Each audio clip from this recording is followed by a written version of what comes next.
साहित्य पूछा जानबूझ के, क्योंकि हिंदी साहित्य आप तैयार करके आई थी, हरियाणवी साहित्य बिल्कुल नहीं पता होगा। तो हरियाणवी साहित्य और हिंदी साहित्य में हरियाणवी लोगों की भूमिका थोड़ा सा पढ़िए। सर मैंने वो देखा था, कुछ है ही एक नहीं। बहुत प्रसिद्ध कवि उदय भानु हंस है, उनके बारे में देखिए, अभी उनकी मृत्यु हुई है, उनको ठीक अच्छे खासे प्राइज मिले थे, और भी कुछ लोग होंगे जरूर। हिंदी लिटरेचर का विश्व साहित्य में क्या योगदान है जब ये पूछा जाए तो आपको बताना है। जैसे तुलसीदास ने इतना बढ़िया महाकाव्य लिखा, सूरदास का वात्सल्य वर्णन दुनिया में उसका कोई मुकाबला नहीं माना जाता है। बिहारी के मुक्तक का जिक्र कीजिए, ग्रियर्सन, जॉर्ज ग्रियर्सन पागल हो गए थे कि पूरे यूरोप में ऐसा कभी नहीं है। तो जब लोग कह रहे हैं, यूरोप का आदमी कह रहे हैं कि यूरोप में ऐसा कभी नहीं है, हम उसको नहीं कोट कर रहे, है ना। तो वो सब पॉइंट्स टिप्स पे रखिए। एक्सप्रेशन आपका जनरली बहुत अच्छा है, शुरुआत में तो काफ़ी अच्छा था, बाद में थोड़ा दबाव में आ गए।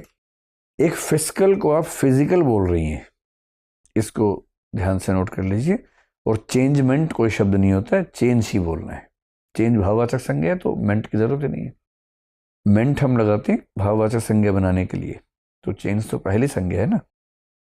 साइंस टेक पे थोड़ा सा देखने की जरूरत है, लेटेस्ट वाला। कॉलेजियम और बेसिक स्ट्रक्चर पे आंसर ठीक है, इंडस वाटर ट्रीटी भी ठीक है, लेकिन उम्मीद थी कि आप थोड़ा और गहरा बताएंगे। तो जो मुद्दे चल रहे हैं आजकल, जैसे कॉलेजियम है, अब बेसिक स्ट्रक्चर भी चल ही पड़ा है, डिबेट चल पड़ी है, तो इन सब पे टिप्स पे चीज़ें होनी चाहिए। इन पे 10-10 पॉइंट तुम रिसर्च करके नोट कर लीजिए, और जैसी बात शुरू लगना चाहिए कि किसी खतरनाक व्यक्ति से बात चल रही है।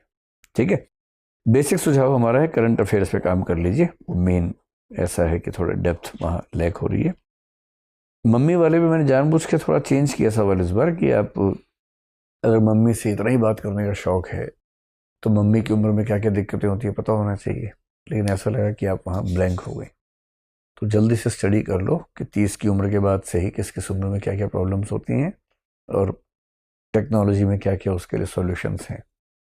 और जब पूछें कि आपकी जॉब के बाद वो अकेली होंगी तब कैसे मैनेज करोगी, ये नहीं कहना कि मैं वो ले जाऊंगी साथ में, उससे लगता है कोई वस्तु है कि उठा के ले जाना है जैसे। तो उनकी चॉइस का महत्व दिखना चाहिए कि उनका फैसला है ना। और आमतौर पर उस उम्र के लोग बहुत सहज नहीं होते कहीं जाने में, 4 दिन जाएंगे उसके बाद भाग के वापस आ जाएंगे, कि वहीं रहेंगे अपने लोगों के बीच में। तो इन सब इश्यूज पे, क्योंकि आपने वो लिखा है अपनी हॉबी में, बाकी तो आप आईपीएस बनी ही हैं, तो कोई बहुत बड़ा चैलेंज तो है नहीं। पर चैलेंज ये है कि अगर आप प्रॉपर आईएएस के लायक रहेंगे नहीं लाएंगे तो फिर फायदा नहीं ना पूरे 1 साल की मेहनत का। कम से कम 195 इंटरव्यू में आए और बहुत शानदार सा रैंक आए, तब मजा आएगा। थोड़ी सी मेहनत की जरूरत है, स्पेशली करंट अफेयर्स में।